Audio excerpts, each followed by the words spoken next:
Սա հայ մարդու բոդիսական է, բայց ոչ միայն։ Հեղինակը երկու մեծադիր տետրում գրել է իր կյանքի պատմությունն առանց ջնջումների եւ խմբագրումների, պարզապես սկսել է առաջին էջից եւ ավարտել վերջին էջում։ Հեղինակը 1988-ին իր մահվանից 10 տարի առաջ է գրել 100 տարեկանում, հիշելով մանուկ հասակում իրենց գյուղի քահանայի մոտ եւ ապա հորաքրոջ ամուսնու մոտ սովորած տառերը, տարբեր առարկաների եւ կենդանիների նմանեցնելով։ Գրել է առանց մեծատառերի, շատ անգամ տառերի շփոթով եւ ուղղագրական կանոնների խախտումով, առանց գետադրության։ Մեծադիր տետրերը վերածվել են արժեքավոր հուշագրության։ 354 էջում ու 30 րոպեանոց խտասկավառակում Երվանդ Գյուրեղյան Մարտն է, նրա ռազմահայրենասիրական գործունեությունը, ապրած ժամանակաշրջանի դեպքերն ու դեմքերն այնպես, ինչպես կա։ Հուշեր, լուսանկարներ, մարտական ուղին արտացոլող քարտեզներ։ Նկարագրում է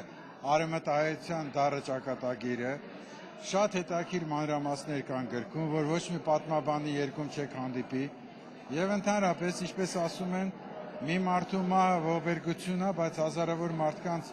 մահը վիճակագրություն։ Բայց երբ որ կարդում ես Երվանդ Գյուրեղյանի հուշագրությունը, տեսնում ես, որ ինչպես ամեն մի մարդու ճակատագիրը ինչ ողբերգություն է եղել։ Ծննդավայր Քերձ գյուղից մինչև Վանի ու Սարդարապատի հերոսամարտեր։ Օսմանյան կայսրության հայահալած քաղաքականությունը նաև Երվանդ Գյուրեղյանի ճակատագրի բեկման պատճառ էր։ Զինվորագրումը հայ ազատագրական պայքարին ճանապարհի միայն սկիզբն էր։ Կոտորած, պաշտպանություն, դժվարություններ, կորուստներ։ Երբ 1921-ին փետրվարյան ապստամբությունից հետո ղեկավարության հրահանգով տարագրվում է Պարսկաստան, ցանկություն է հայտնում տեղափոխվել Հայաստան, բայց երկրի քաղաքական դրության պատճառով ներգաղթը դադարում է։ Տարիներ անց միայն 1979-ին է Հայաստան այցելում, հետո մինչև կյանքի վերջին պահն ապրում Լոս Անջելեսում։ Հենց այնտեղ էլ որդու հորդորով թղթին է հանձնում իր անջնջելի հիշողությունները։ Ուրեմն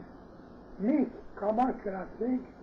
Այս տեսագրությունն արվել է 1989-ին, երբ Երվանդ Գյուրեղյանը դեռևս 101 տարեկան էր։ Հուշերս սերունդների համար հիշատակ ու կտակ են, ասում էր նա։ Այսօր էլ երբ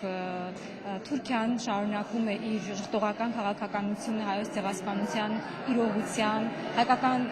տեղանունների յուրացման,